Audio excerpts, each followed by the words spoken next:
The night bore the ancient Webster of an ancient dread. Within the cold embrace of the mountains, shadows shifted with restless purpose. For days, the giants had kept their unblinking watch upon Akkad, awaiting the hour foretold. Now that hour had come. The humans grow fat in their riches, hiding behind walls of stone. But we are giants. Walls mean nothing. They have forgotten the old ways. We will remind them. Take what is ours by right. Their warriors will fall like leaves. Their screams will echo across the plains. No needless slaughter. We take what we need. Gold, food, and jewels. We leave them to remember that the giants walk the earth once more. The city walls had trembled, and dust had fallen from their ancient cracks. Upon the battlement stood Rashid, captain of the Akkadian Guard, his heart thundering in his chest. The earth had quaked beneath him, and far upon the horizon, dark shapes had risen, giants striding from the edge of the world. The people of Akkad had awakened into a living nightmare. The earth groaned beneath them, the heavens quivered above, and upon the far horizon, the titans of legend strode forth from the mists of eternity. Dwarves! The giants are upon us! Defend the city! The archers had loosed a black rain of arrows, yet the giants had cast them aside as though they were nothing. Uthrog had swept a hail of shafts from the air as one swats away gnats. With a roar that split the heavens, Svarog had brought his fist down upon the gates, shattering them in a single wrathful blow. The walls had groaned in agony as their ancient stones crumbled to dust. Pathetic. This city is nothing but a plaything. Through the sundered gates, the giants had poured like a living avalanche.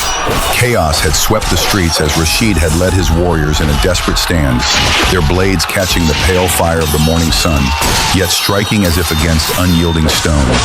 Then Yagthar had stepped forth, a colossal club gripped in his hands, and with a single sweeping arc, he had torn through a column of men, hurling broken bodies into the air like leaves before the storm.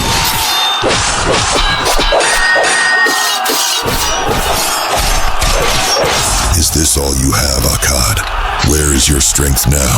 Rashid had slipped aside from a blow that would have shattered stone, his blade screaming as it scraped against the hide of Yagthar. The giant had laughed, a sound like boulders breaking, and with a single kick had cast him aside as one flings a rag of cloth.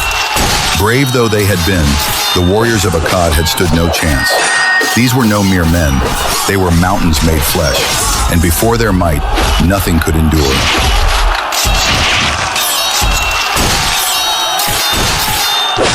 In the heart of the marketplace, the air had been torn by screams. Stalls lay shattered, their wares strewn like the entrails of a fallen beast. Amid the ruins stood Naima, a young wife, over the lifeless form of her husband Hamid, whose body had been broken beneath the weight of fallen stone. In her eyes burned a fire deeper than grief, a fury that no mortal tongue could name.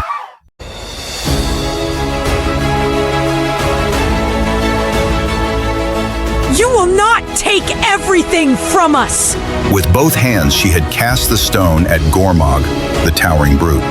The missile had struck his brow with a hollow crack, yet he had turned only with a shadow of amusement upon his lips. Then, bending low, he had seized her as one plucks a doll from the dust.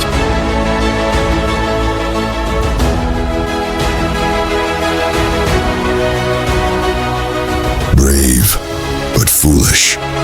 You are nothing but an insect. Naima, writhing in his grasp, had drawn forth a dagger hidden within her robes and driven its steel deep into Gormog's hand.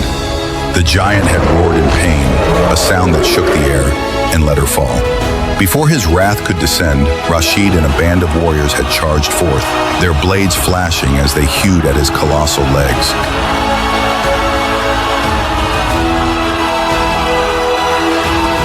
For a heartbeat, hope had flickered in the darkness, but the giants had yielded no ground. With a single sweeping arc of his arm, Gormog had cast the warriors through the air like leaves before the gale. Rashid had struck a pillar with bone-shattering force, his senses reeling, his body broken.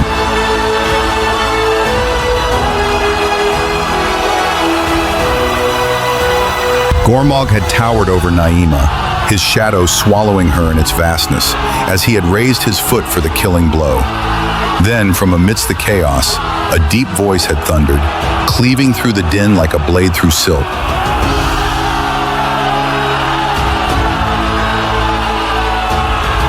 Enough. We have what we came for. No further bloodshed. Let them remember this day. The giants had gathered their plundered treasures, their spoils gleaming beneath the dying light. Akkad, shattered and aflame, had watched in voiceless agony as the titans strode away, their colossal shadows fading into the horizon. Within the great hall, the lords of Akkad had gathered beneath the vaulted shadows. Before them had stood Nabu, the high priest, his face carved with the deep lines of sorrow.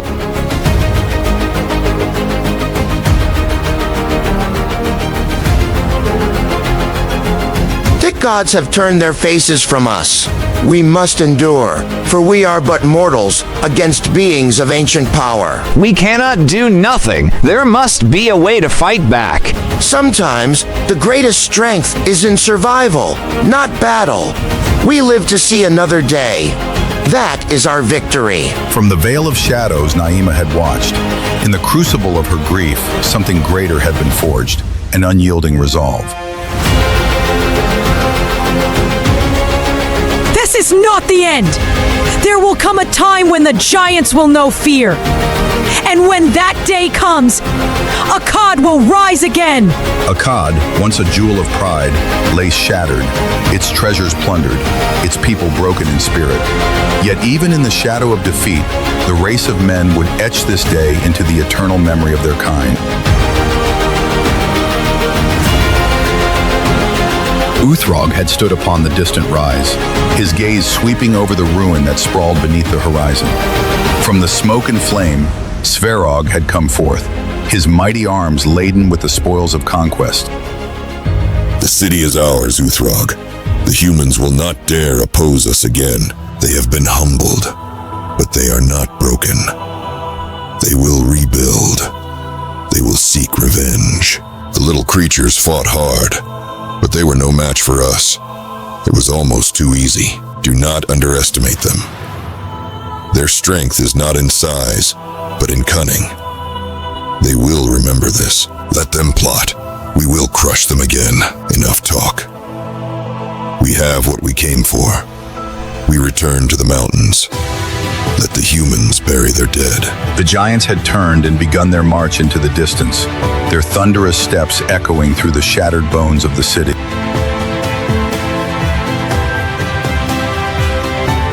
From the ruins, the people of Akkad emerged, their faces marked by soot and sorrow. In solemn silence, they bore their dead to the square to grant them the last farewell. Grief hung heavy upon the air, yet beneath its shadow, a single ember of defiance still smoldered.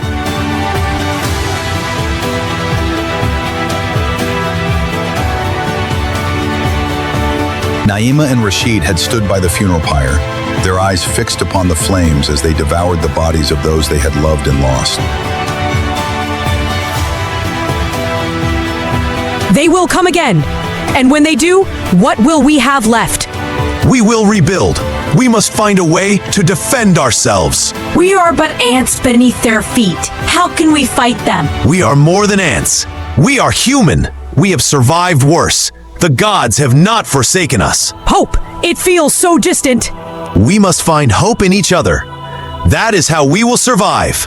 As the flames climbed toward the heavens, so too had the resolve of Akkad's people risen. They had endured the wrath of the giants and paid in blood and sorrow, yet their spirit had not been broken. The battle had ended, but the war, ancient and unyielding, had only just begun.